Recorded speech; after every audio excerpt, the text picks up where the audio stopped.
Gross. Ew. Delivery.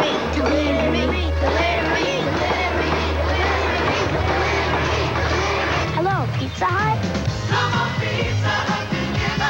Call Pizza Hut for the new Pepperoni Lovers Pizza with 25% more pepperoni than before. One medium's $8.99 and any other medium's just $4 more.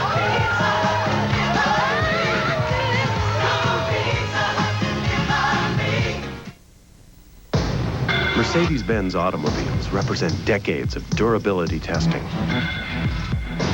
leading-edge technology, plus one reassurance you're unlikely to find in many other cars: seats actually designed to withstand the energy of a rear impact. That's just one of the many virtues that makes a test drive worth your time, and a Mercedes-Benz well worth the difference.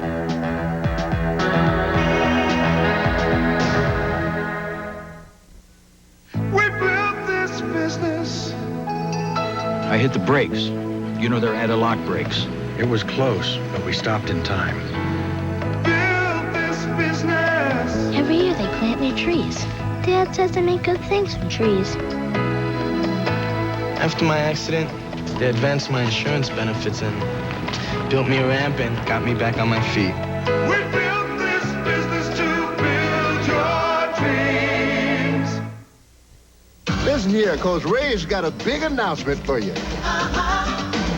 See, that special AHA ingredient is so popular, we're making April National AHA Month. AHA will be everywhere this April. Grocery stores, restaurants, beaches, parks, everywhere. And to kick it off, we're sending 1 million lucky Diet Coke drinkers a free case of Diet Pepsi. Guaranteed delivery by UPS.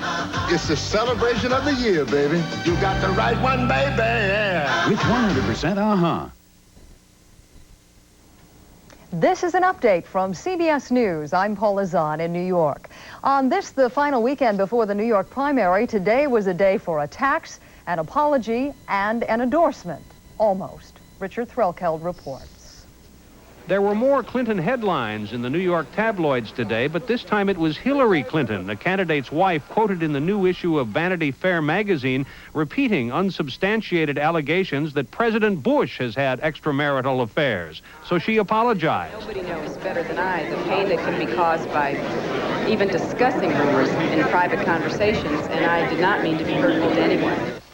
Her husband met in Albany today with Governor Mario Cuomo, who isn't endorsing anybody, but said Clinton would make a, quote, superb president. But Clinton was preoccupied with what his wife had said about George Bush. He's been under a not inconsiderable amount of stress, as you might imagine. And sometimes, if you're not careful, you think two wrongs will make a right, and two wrongs never do make a right. A Bush Quayle campaign spokesman called the allegations absurd, irresponsible, and wholly out of line. Both Clinton and Jerry Brown have pulled nasty campaign commercials about each other off the air, which apparently doesn't mean they have to be nice to each other in public. This man is, I don't know, he's becoming the prince of sleaze. He has personally, viciously been the worst attacker I think I've ever seen in presidential politics. The New York primary is Tuesday. Voters who were hoping for an edifying discussion of the issues will just have to stay tuned.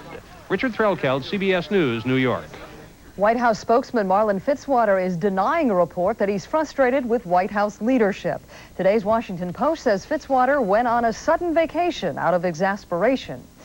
The jury in the Manuel Noriega drug trafficking trial has wrapped up its first day of deliberations. Those are the top stories from CBS News.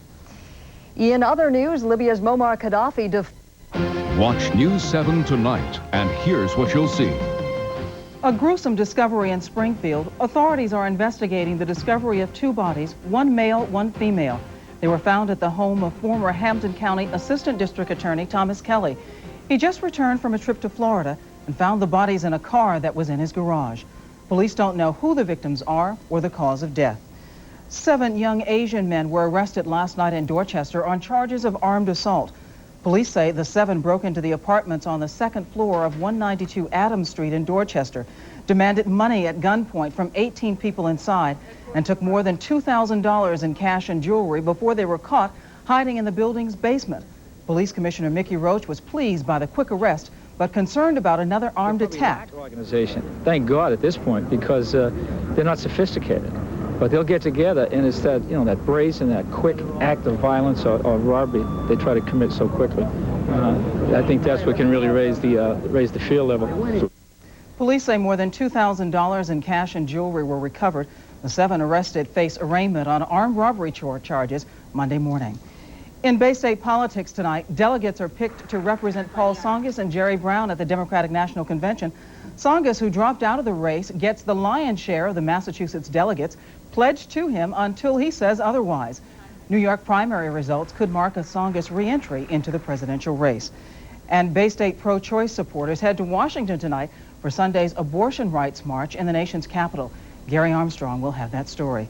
And now for a look at the weather, Michelle Michaels has that. It was a beautiful day today, but a little bit more unsettled tomorrow. Temperatures a bit cooler, plenty of clouds around, but we're gearing up for the big warm-up, which is heading our way on Monday.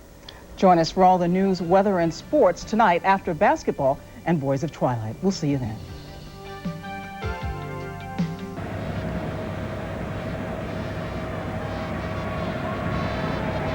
It is a beautiful spring evening here in the Twin Cities area. You're looking live at the Metrodome, and we welcome you back to the Dome in Minneapolis.